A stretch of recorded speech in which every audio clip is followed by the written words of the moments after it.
Okay, shift boost. Shift boosts are like the hardest thing to learn, pretty much. I wouldn't recommend like trying to get good at these until you really want to save a lot of time in time attack. It on lateral shift specifically, it's there's corners you can do it on. So basically, the idea behind these is that you're in the air for just a very short period of time, and then when you come back onto the ground, you'll gain like a burst of speed. If you go frame by frame in emulator, it's actually your speed value is multiplied by 2 on one frame, and then it like quickly decelerates afterwards. And the speed you get from it, it's based on like the vehicle's weight, acceleration, and a few other factors, but mainly it's acceleration and weight. Fat Shark has really good acceleration and high weight, so it gets a lot of speed from shift boost. So on lateral shift, this is like the vehicle of choice. Now, a shift boost for MT, basically, you want to press A 2 frames before the actual boost, like the wish or the whoosh of the wind.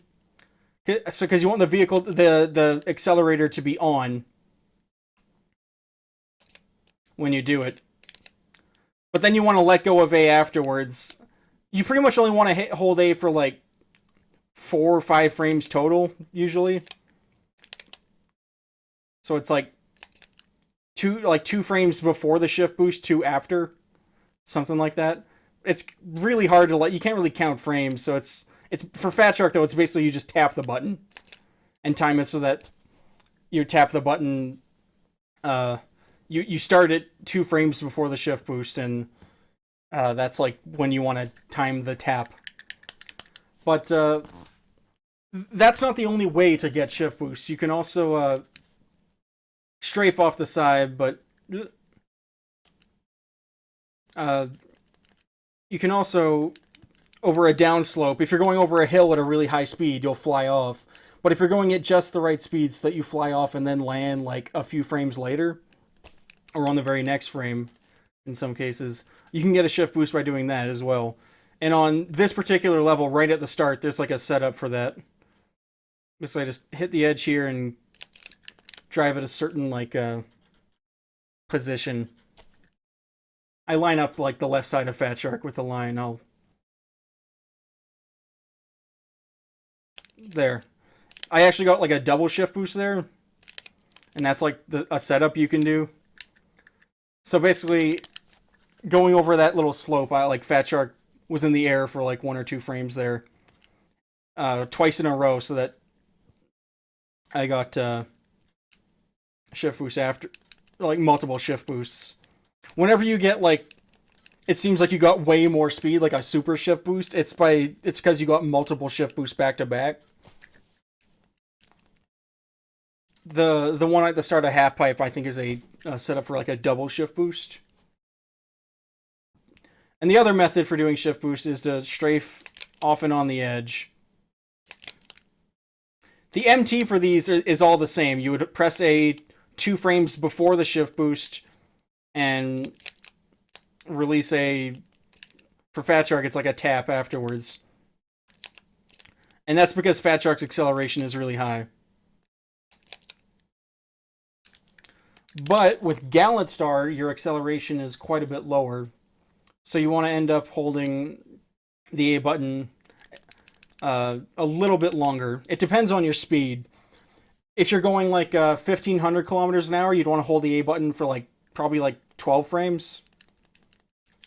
And if you're going like 3,000, you'd only want to hold it for like 6 or 5 with Gallant.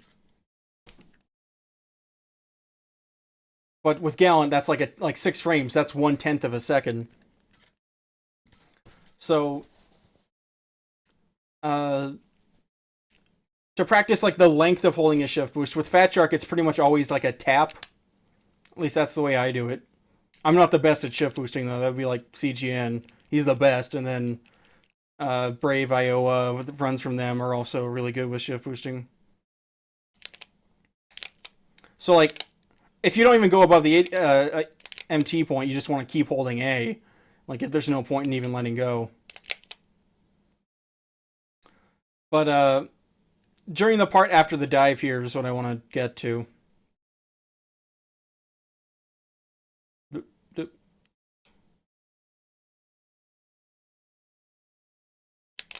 Shift boost there.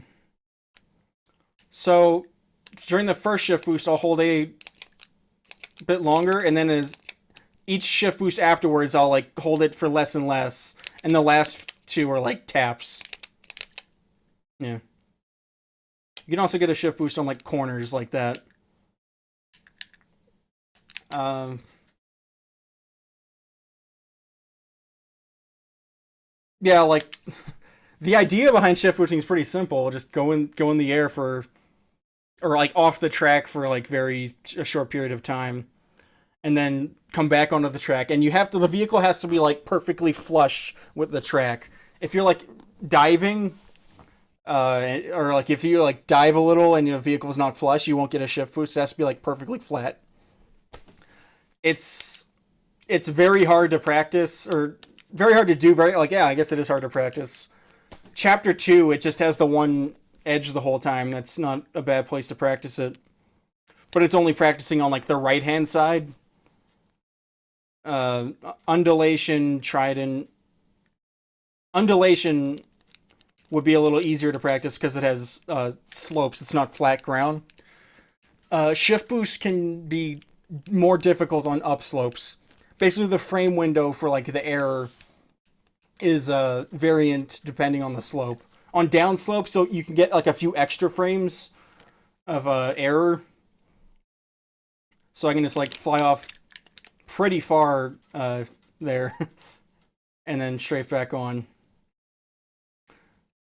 The speed at which you strafe you strafe at really low speeds if you're going slower. The faster you go, like you can strafe a little faster. But basically on undulation, in pretty much any track, you want to try to time shift boost so that you're getting it at like the downslope, like the steepest part of the downslope. And that's like the easiest place to get them. You can get them on upslopes. It's just a lot harder.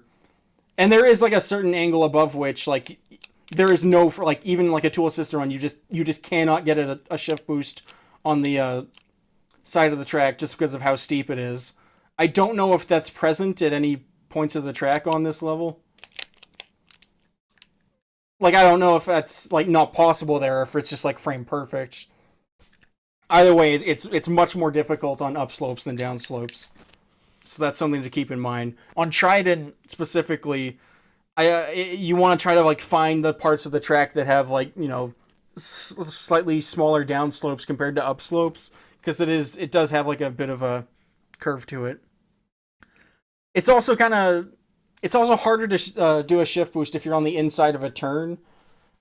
That also has like no rails, but that's another thing to just kind of you need to practice it to get good at. And there's no real like trick to shift boosting. It's just you need to practice it a lot. Uh, so, you know, keep trying at it if you're not getting any success.